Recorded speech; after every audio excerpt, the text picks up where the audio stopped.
3 jours pour sillonner la quinzaine d'étapes de la tournée des responsables de l'Union progressiste à la rencontre des militants de la commune d'Abomey-Calavi, cela se passe forcément au pas de charge.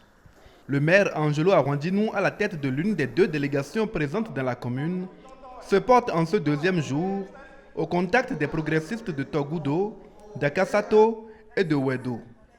Ni l'éloignement des différents sites, ni les horaires stricts ne justifient pourtant des rencontres bâclées ou expéditives.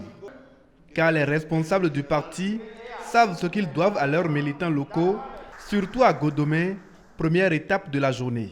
Nous cherchions à être simplement des conseillers communaux, mais Dieu nous a gratifiés.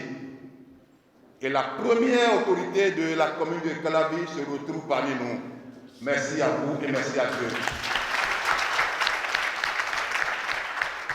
Nous avons eu la 2e adjointe au maire qui est de la localité. Nous avons le CA de l'arrondissement de Godomé qui est encore de la localité. Et à la suite, nous avons encore des conseillers communaux.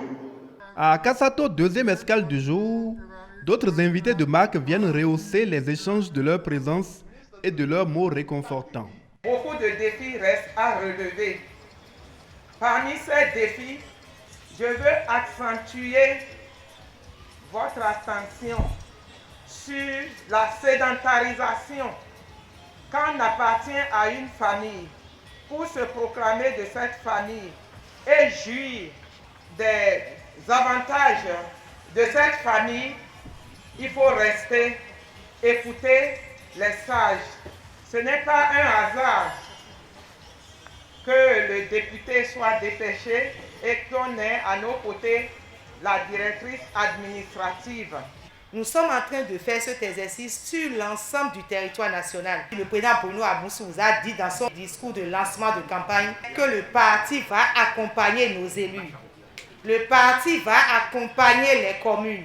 Nous ne serons plus regardants, nous allons écouter les populations. Et donc c'est une étape de respect de ces engagements que nous sommes en train de réaliser actuellement. Venez vous dire que vous avez fait votre travail et qu'on vous remercie pour le travail qui est fait.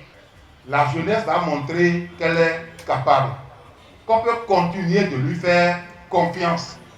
Et ceci grâce à vous. Les doléances et aspirations recueillies au cours de la 3e étape, celles de Wedo, sont sensiblement identiques à celles entendues ailleurs.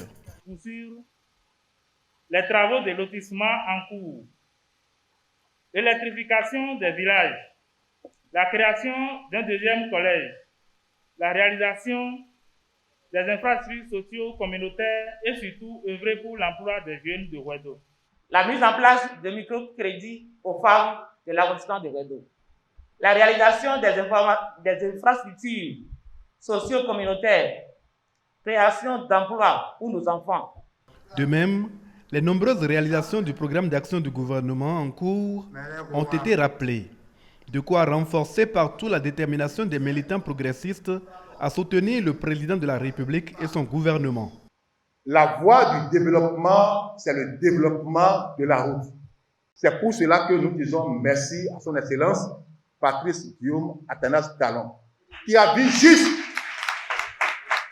À l'occasion de cette journée marathon et sous la supervision du député Domitien Nouemou, représentant spécial du président du bureau exécutif de l'Union progressiste, des comités transitoires en charge de la mise en place des structures de base ont été présentés et en l'absence de contestation, ont chacun pris l'engagement d'accomplir leurs tâches avant la fin du mois de décembre 2020.